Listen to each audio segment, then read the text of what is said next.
Mana go'sht. Mana go'sht. Bugungi ish kunimizni boshladik. Hammaga qiziq bo'lgan qarzlar qayerdan keladi? Bu savolga javob topamiz. Qani ketdik.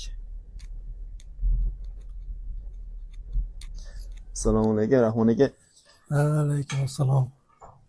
Bu otlar 5 barmoq uchun tayyorlanayotgan otlar-da. Ha, 5 barmoqqa boqilayotgan otlari bular.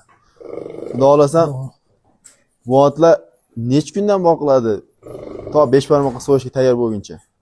Otlar 90 kun, 100 kunga boradi boquvi. 90 kun, 100 kun. Bugun xudo xohlasa qaysi otni so'yamiz? Bugun xudo xolasa mana shu toylardan so'yamiz. Mana shu toyi. Mashtoyi. Mana shu toyi hozir boqilganiga 90 kun bo'lyapti toyi. Keyin o narginisini. O qashqa. Qashqa chiqadi, buni chiqadi bugun so'yishga. Rahmon aka, go'sht qazlarimiz yumshoq bo'lish sababi nimada? Go'sht qazlani yumshoq bo'lish sababi 90 kun boqiladi.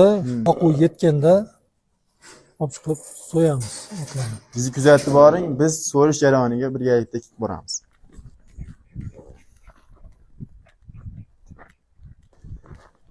Boya videoda ko'rgan ikkita toyini hozir qushxonaga ketganmiz, so'yish jarayonini ko'ramiz. Ikkita chiroy toylarimizni bugun qazi qilamiz.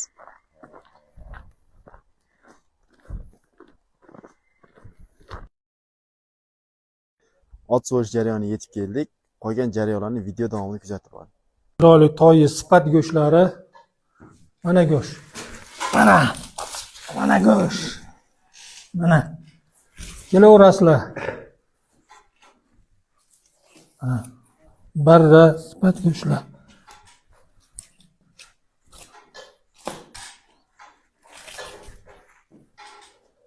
Toy go'sht, toy bu. Mashina hozir Barra toylar. Ilib o'ynamas.